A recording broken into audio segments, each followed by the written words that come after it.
Ladies and gentlemen, it gives me great pleasure to announce our following guests. So please, there is no coffee break. Do take your seats, kindly take your seats. It gives me great pleasure once again to announce our next guest for his keynote speech, Mr. Jerome Jarre. He is a social activist and humanitarian, very well known for his Love Army. Please join me in greeting him. Assalamu alaikum. Bismillahirrahmanirrahim. I hope we get some of the people that left back in the room because I have an important message to share with you.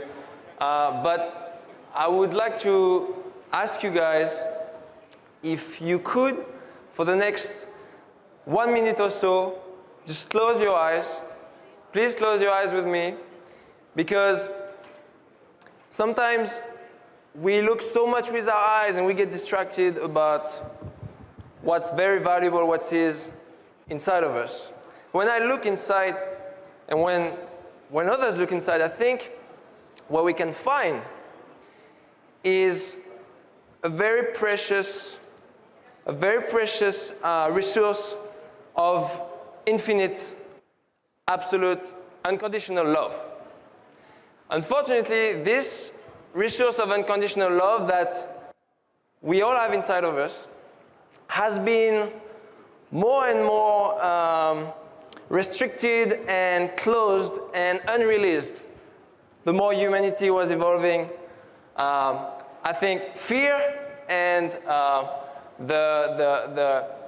some corruption, some media have been making us scared of each other, which is making it impossible to release this. When we are scared of each other, we cannot love. So I want to talk to you about Love Army. Like I said, Love Army is just like this unconditional love. It's something that has been inside of us since forever. So it's something that has existed since forever.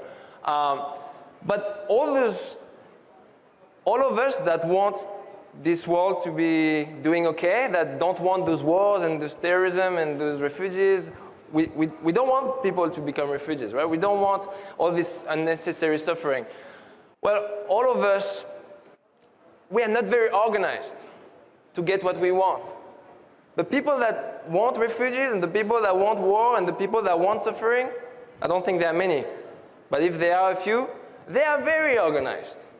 That's why we started Love Army. We think it is time for the people that want love and for the people that want a world in peace to organize like an army, to have strategy, and to go for our mission and to go for our objective.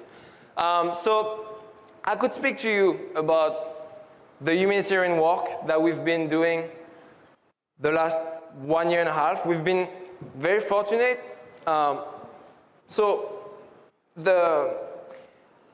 What we focused on is creating a pure, uncorrupted space for all those people, like you, like anyone that wants to participate.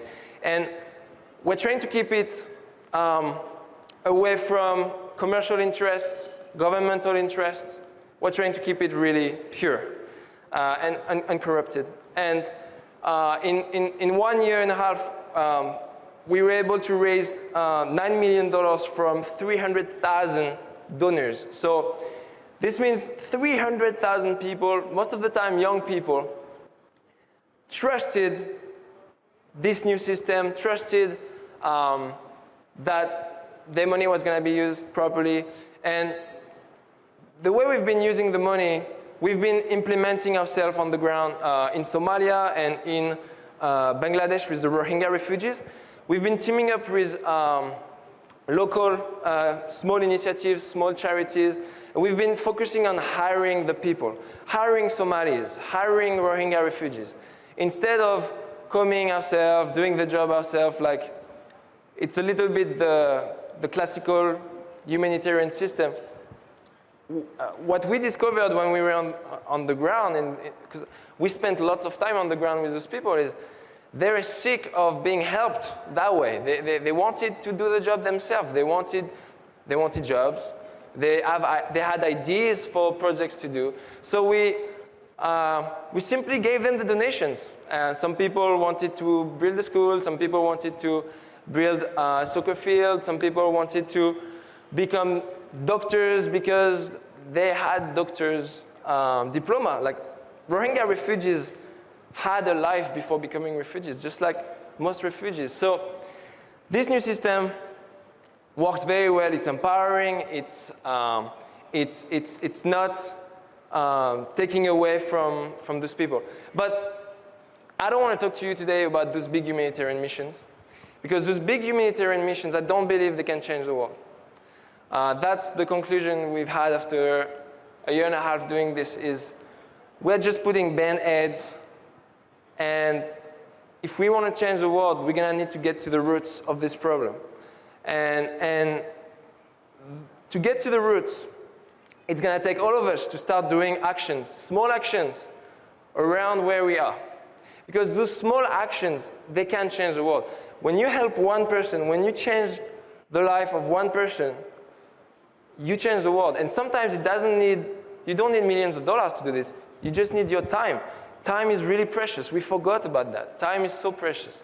So I want to give you an example of how Love Army did an action just for one person. But I think it was one of our most important actions. And it's actually the first action we ever did. It was 2 years ago.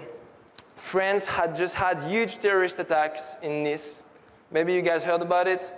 When I heard about those attacks, there were over 100 people that died. My first reaction was to think, what about the Muslims in France? There is going to be a huge discrimination towards them. I was already seeing the media of France taking that terrorist attacks and capitalizing on it to say, whoa, what about the Muslims of France? And I was really scared that this was going to create a ripple effect of suffering. Sure, 100 lives had been lost, but what if millions of people get hurt in the process? So we posted social media videos saying to our audience, go in the streets, find people you don't know, strangers, and connect with them. It doesn't matter if they're Muslim, Jewish, Christians.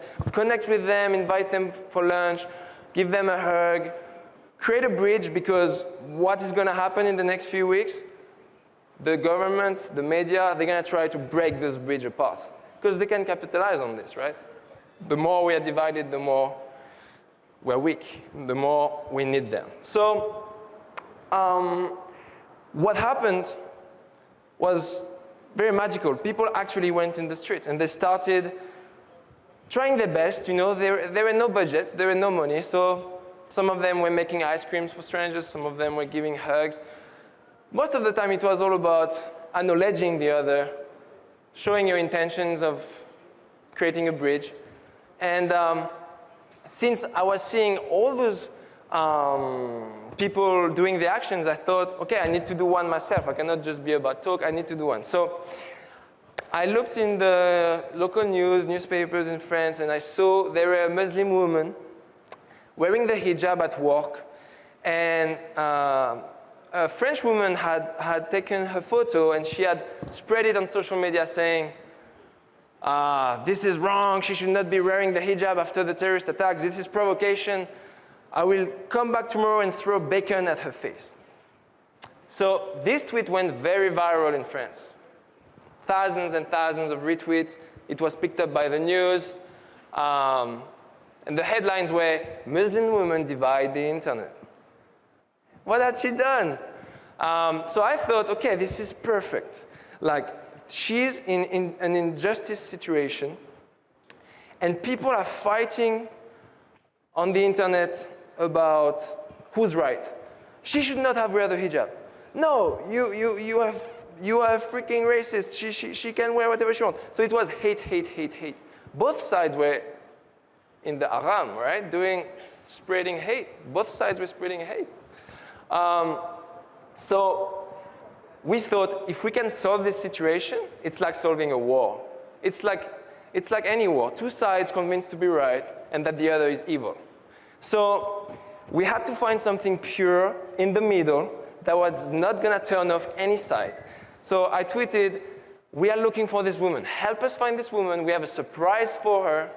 We want to give her the surprise. And no one complained. Not one person told us, why are you helping this Muslim woman? Like, are you pro-terrorism, blah, blah, blah? Like, no. People actually related to the story of a surprise for a woman. It's pure, it's simple. Everyone understands the concept of organizing a surprise for somebody. Like, so everyone has at least organized a surprise for their mom when they were kids. So after a couple of hours, thousands of people went to look for her in France, in the streets. And within a couple of hours, I got an email from her. She said, look, I really appreciate what you guys are doing. It touches me, but I don't want to become the symbol of Islam or racism in France, so I'm going to stay anonymous. So I answered her, okay, we can keep you anonymous, but I already bought the flowers and the chocolates. You have to come. So eventually she came, and we met for 2 hours. And it was a very important moment for me because that was the first time I was connecting with a Muslim person, like taking the time to actually learn about Islam. And what she shared with me is her story as a Muslim woman in France, living in France, and all the prejudice that comes with it and her struggle. And she felt really respected, not by the flowers or by the chocolate, but by the 2 hours we spent talking. She appreciated that. And I appreciated her time. And why I think this story can change the world? Because at the end of this meeting, she wrote a letter where she explained that she was feeling love for the people that defended her, but also for the people that insulted her, because that's what her religion, Islam, is about. She said, I feel love for everyone. I shared this letter on Twitter, and it got viral, and the news media of France that had picked up on her initially had no choice but to tell the end of the story. So they said, here is her letter. And that letter that was full of love, unconditional love, ended up in the news. And when I saw that, I thought, this is what we have to do at big scale. This is what can change the world. If people like you, like young people around the world, anyone, start doing small actions like this, start fixing the small problems that start with two women insulting each other because of a hijab. If we do that, then we stop the corrupted media from dividing us and from fragmenting us. And we become strong, and we can recreate a new world. So I strongly believe those small actions are going to change the world. This is the future for Love Army. We are going to try to give a platform for all the people that want to create small actions. We're going to help them to find funding, to find awareness, so that those type of actions can happen at big scale and every day. I think my time is up, but thank you very much, everybody.